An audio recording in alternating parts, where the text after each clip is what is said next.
it's Thursday. You know what that means. College football tonight, right? Thursday night college football.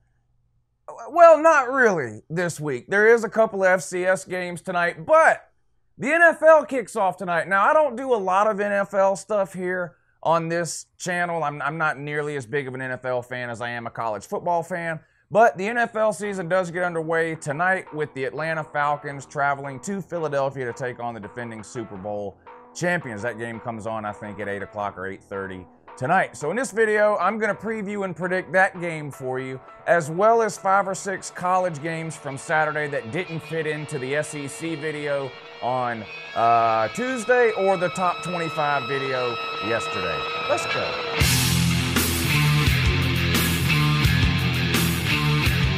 Hey, good morning. It's Uncle Lou here. Yeah, that's right. It's me, Uncle Lou, and I'm live for you on LouTube today, and thanks for watching. I really appreciate it also. And two, if you're new around here, subscribe. I post college football videos almost every single day of the year. Some of them are even watchable. If you're excited for the start of NFL season tonight, rare NFL video today on LouTube. Give this video a thumbs up and share it with your friends. This video is sponsored by the good people over at betnow.eu. They're sponsoring all my prediction videos this season. Click the link below in the description of this video. It'll take you over to betnow.eu. They'll take care of all your college football and NFL betting needs. They've given me a promo code to let you guys use when you sign up and make your first deposit. If you enter the promo code Uncle Lou, they're going to give you a 100% bonus on your deposit. Good luck. All right, here we go. Maybe I'll just put the entire Week 1 NFL schedule up on the screen real quick so you guys can take a look at it. Some pretty good games, as you can see. But we're going to focus today on tonight's game, Atlanta Falcons at the Philadelphia Eagles. This game comes on 8 o'clock tonight. Philadelphia currently sits as a 1.5-point favorite in this game. Of course, they're the defending Super Bowl champions. They'll be unveiling the flag there tonight, I'm sure. I think this will be a good game. Of course, these two teams met in the playoffs. Last year, it went down to the wire. The Falcons got down in the red zone, couldn't score. Anyway, no sense rehashing that game. But this was a really good game last year. Carson Wentz not going to play today unless something changes between now and kickoff, or the Eagles were just kidding. But it looks like it's going to be the Nick Foles show again tonight in Philadelphia. Two really good teams here. Say what you want about the Atlanta Falcons and some of the luck they've had. And it's been mostly bad luck. Top to bottom, the Falcons have one of the most talented rosters in the entire NFL. Now, the NFL, unlike college, talent doesn't always equal wins, and Atlanta has been busy figuring that out for the last 30 or 40 years. But nevertheless, they do have a talented roster. Matt Ryan, of course, Julio Jones. They pick up Calvin Ridley in this year's draft, Tevin Coleman. I mean, they're just loaded on the offensive side of the ball. Head coach, a defensive guy. Defense been playing great the last couple of years. Philadelphia, I don't need to tell you anything about them. They're the defending Super Bowl champs. This is not a good spot for Philadelphia, in my opinion. I think Atlanta is going to come out tonight with something to prove. Defending Super Bowl champions don't typically open up well the first game of the following year. New England lost to Kansas City last year. They got blown out. I don't even think that game was close. But New England lost Week 1 last year to Kansas City. I think Atlanta pulls this out. You don't even need the 1.5 points. If you really think it's going to be a close game and it'll make you feel better, you can take that 1.5. I would just take this game on the money line, make myself some extra money, and take Atlanta to win outright.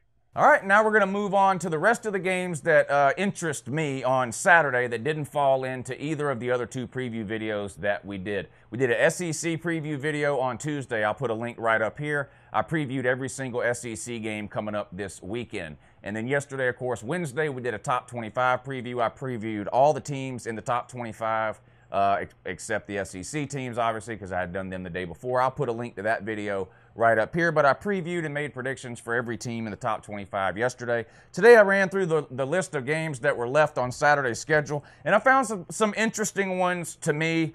Some of them interesting because even though they're unranked, I think they're still good teams. Some of them interesting just because they're teams I love to hate. Some of them interesting just because they might be good matchups. But anyway, we're going to do it the same way we always do it, chronological order. So I'll start with the noon games on Saturday and work my way up through prime time. Of course, per usual, all the odds, lines, and spreads that I mentioned in this video come straight from betnow.eu, and they're accurate as of 8 a.m. this morning, which is when I'm filming this right now. Here we go.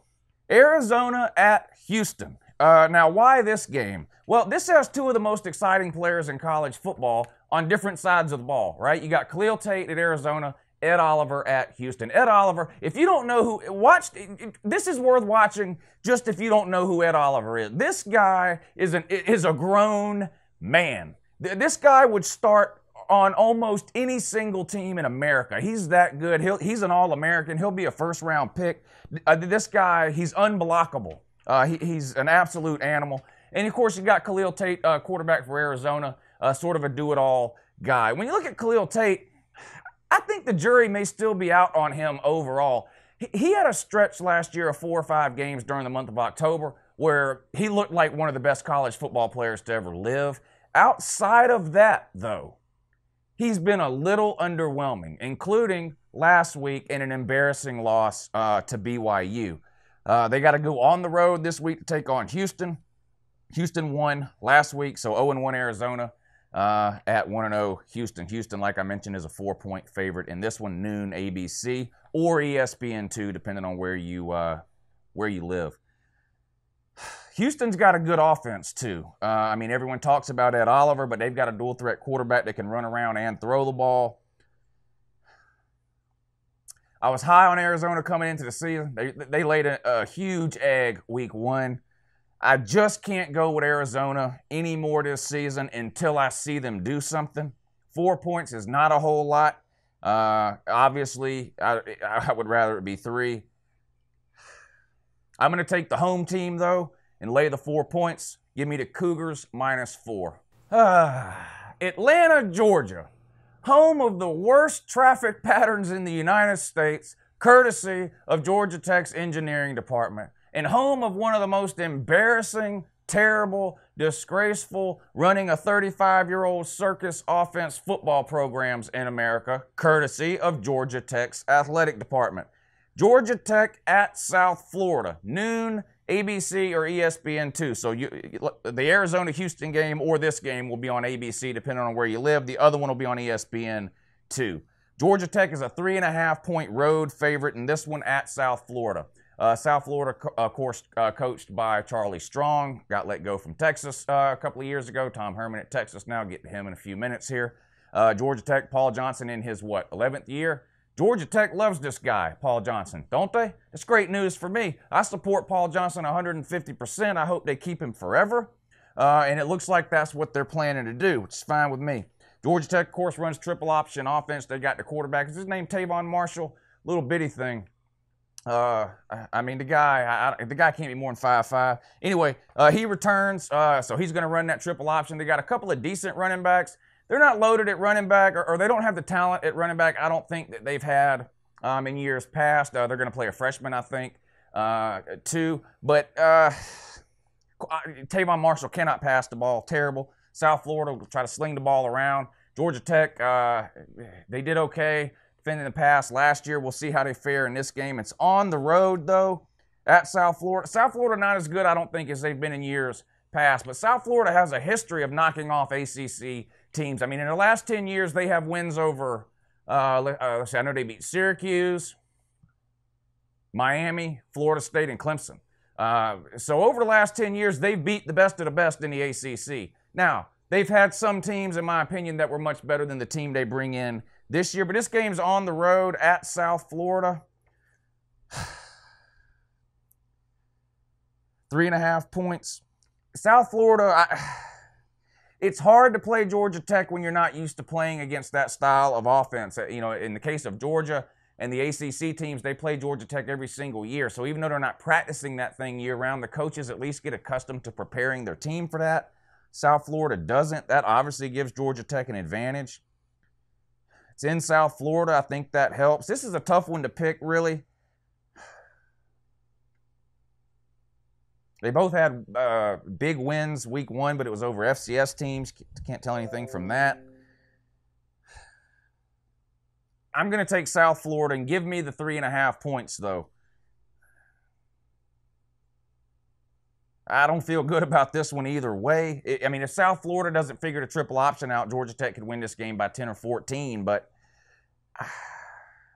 I think South Florida does enough through the air to keep this game close, even if they lose. I don't, you know, maybe they lose 23-20. I'm crossing my fingers on this one, but I don't feel good about it. All right, now here's one I'm excited to watch. I was excited to watch this team play last week, but it got canceled. But Colorado at Nebraska, 3:30 on ABC. Nebraska is a 4-point home favorite in this one. Colorado beat the hell out of Colorado State last week. Mike Bobo, I don't know how much longer he's going to have a job at Colorado State. Just really disappointing there.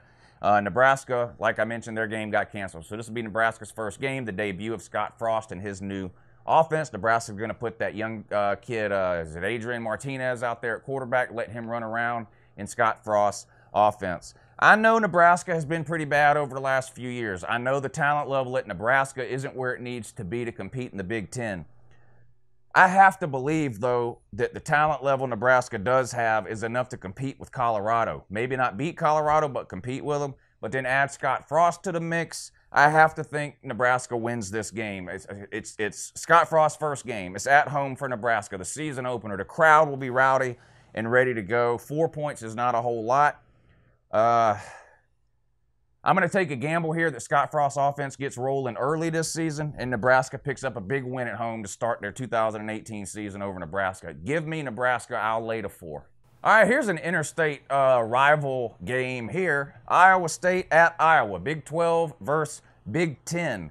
Iowa State at Iowa. Iowa favored by 4. This game, 5 o'clock on Fox.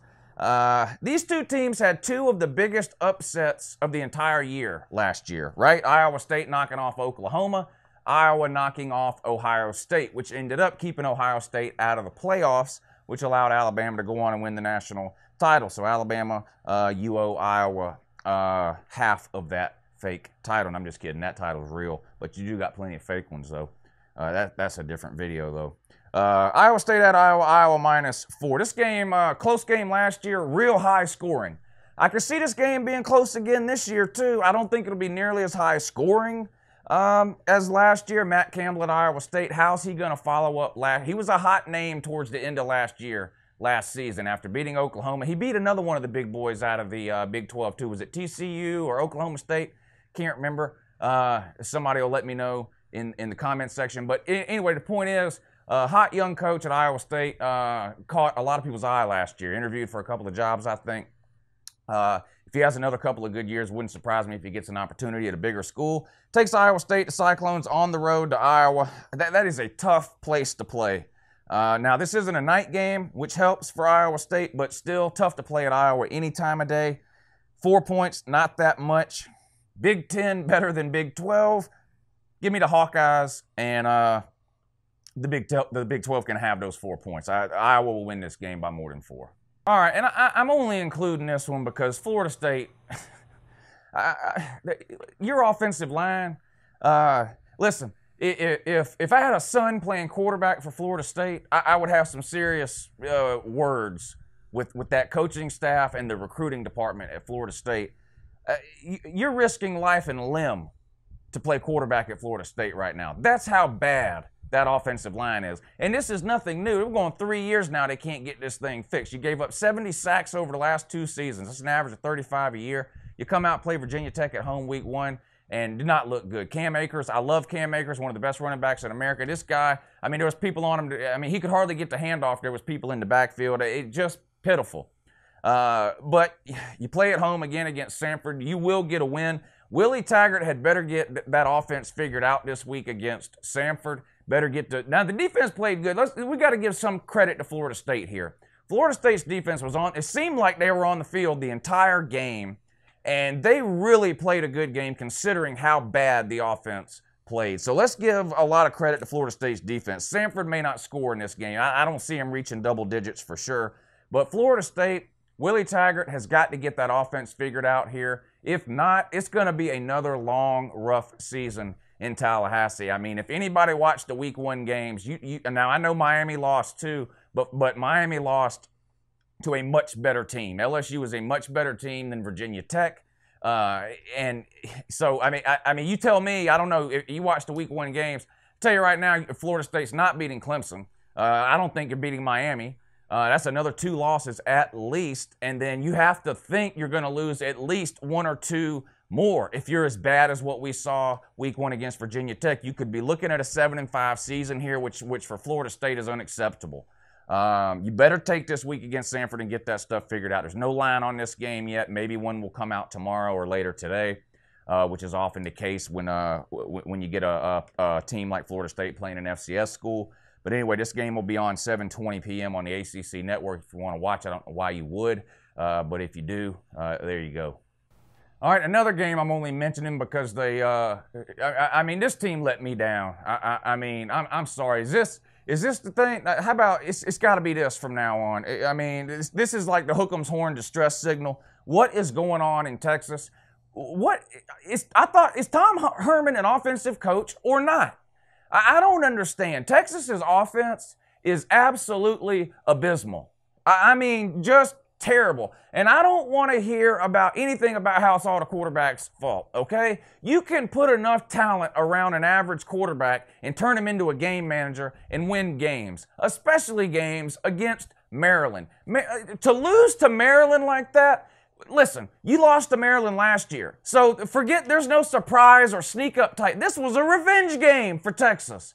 You had all offseason to prepare, and Texas comes out and lays an absolute egg. I mean, just looked pathetic against Maryland. Maryland, a team that basically had no coaches for a month and a half because of the DJ Durkin situation and the kid dying and all this kind of stuff. I mean, just absolutely embarrassing. Anyway, Texas is a 23-point favorite. Zero chance I'm putting a dime on Texas until they show me something meaningful. Give me Tulsa in the 23. How in the hell